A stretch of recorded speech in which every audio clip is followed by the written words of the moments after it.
శ్రీమన్నారాయణ. జై జై శ్రీమన్నారాయణ. జై జై శ్రీమన్నారాయణ. జై వాసవి. జై వాసవి. జై జై వాసవి. జై జై వాసవి. ఓం అస్మద్ గురుభ్యో నమః. శ్రీమతే రామానుజాయ నమః. రామాయణంలో సుగ్రీవుడికి రాజ్యపట్టాభిషేకం, అంగదుడికి యువరాజ పట్టాభిషేకం జరిగింది. తర్వాత రామలక్ష్మణులు మాల్యవంతం అనే ప్రదేశానికి వెళ్ళి అక్కడ ఒక గుహ చూసుకున్నారు. వర్షాకాలంలో గుహలో అయితే తడవకుండా ఉంటారని చెప్పని ఒక గుహలో వాళ్ళు ఈ గుహ బాగానే ఉంది ఇక్కడ అని చెప్పని ఒక గుహలో చూసుకుని ఉంటున్నారు. అయితే రాముడికి చాలా దుఃఖం కలుగుతుంది. లక్ష్మణుడు ఓదార్స్తూ ఉంటాడు. ఇక్కడ ఇలా ఉంటది. అక్కడేమో సుగ్రీవుడికి రాజ్యం వచ్చిన తర్వాత ఇంతకాలం నుంచి అడవిలో ఉన్నాడు, రాజ్య సుఖాలు లేవు, భార్య సుఖాలు లేదు, భార్య ఎవరు కదా. ఇప్పుడు రాజ్యపాలన పట్టించుకోకుండా చక్కగా ఎప్పుడు కళ్ళు తాగేసి ఆ భార్యతోటి సుఖిస్తూ ఉంటాడు. రాజ్యాన్ని పట్టించుకోడు. ఇట్లా ఉండగా ఈ 4 నెలలు వర్షాకాలం అయిపోయింది. శరదృతు వచ్చింది. కార్తీక మాసం కూడా వచ్చింది. మన విష్ణువు పాల సముద్రం మీద పవడించాడు కూడా. అయినా ఇంకేం పట్టించుకోవట్లేదు సుగ్రీవుడు.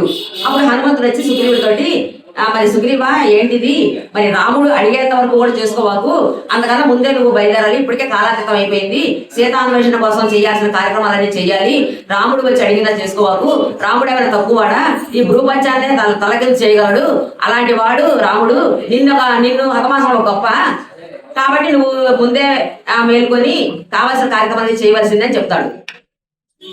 సరే అని చెప్పని అప్పుడు ఏం చేస్తాడంటే 15 రోజుల లోపల ఎక్కడెక్కడ ఉన్న వానరులందరూ కూడా, వీరులైన వానరులందరూ కూడా 15 రోజుల లోపల కిష్కిందకి రావాలి, ఇది సుగ్రీవ ఆజ్ఞ అని చెప్పని అందరికి కబురు చేస్తాడు సుగ్రీవుడు. ఇక్కడ ఇలా ఉన్నది. అక్కడేమో శ్రీరాముడు ఇక మరి ఇంతకాలం అయిపోయింది, కాలాతీతం అయిపోయింది, సుగ్రీవుడు ఏమీ రావట్లేదు అని రాముడు లక్ష్మణుడు అనుకుంటారు. అనుకొని మరి లక్ష్మణ నువ్వు వెళ్ళి సుగ్రీవుడిని అడుగు, వారి వెళ్ళిన దారి ఇంకా ముయ్యలేదు, తెలిసే ఉంది, అక్కడ పంపిస్తానని చెప్పు మరి అని చెప్పిరామో అని చెప్పని లక్ష్మణుడు అంటాడు. లక్ష్మణుడు బయలుదేరి చాలా కోపంతో ధనుర్బాణం తీసుకొని బయలుదేరతాడు. అంత కోపం వద్దు, అతని సంపద్దు, మామూలుగా మాట్లాడదు చెప్పు లక్ష్మణ, స్నేహితుడు కదా మనకి అని చెప్పి అంటాడు రాముడు.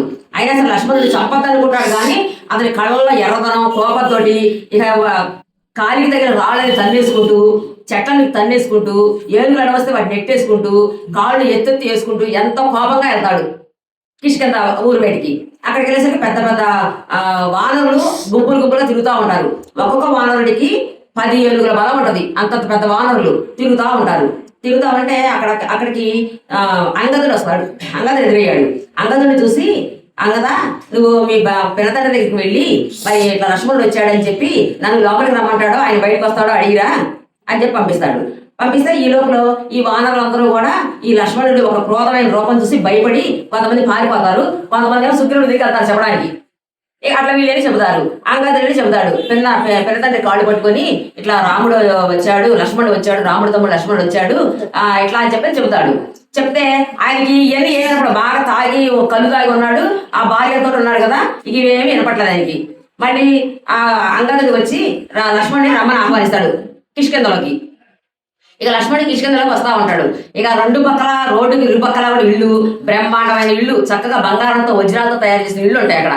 ఈ వానరులందరూ మహాయోధులు. మనం చెప్పుకున్నాం కదా బాలకాండలో, ఒక్కొక్క దేవతకి ఒక్కొక్క వానరుడు పుడతాడు.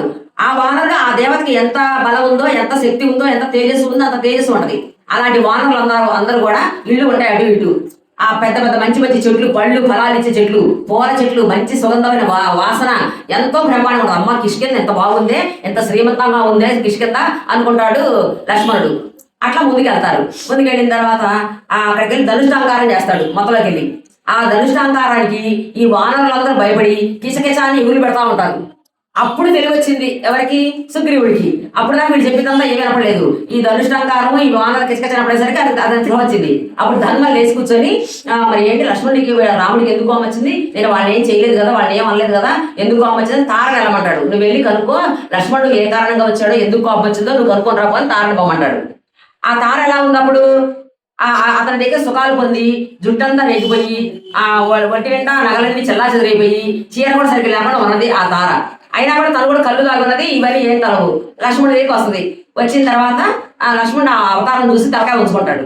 తలకాయ ఉంచుకున్నాక అప్పుడే చెప్పుద్ది తార, ఏంటి ఎందుకు కోపం వచ్చింది రాజకుమారా, ఎందుకు ఇలా ధనుష్టాంకారం చేస్తున్నావు ఏంటి అని అడుగుద్ది.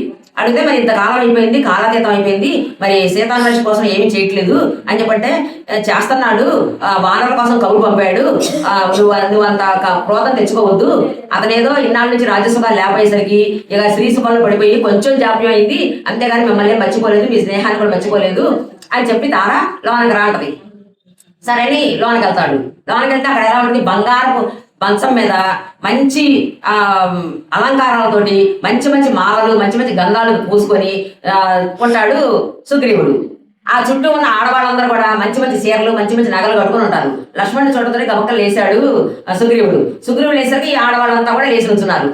ఎలా ఉన్నాడంటే చుక్కల్లో చంద్రుడు ఎలా ఉంటాడో అలా ఉన్నాడు సుగ్రీవుడు చూసిన తర్వాత సుగ్రీవుడు భయం వేసిపోయి ఉడుకుతా ఉంటాడు.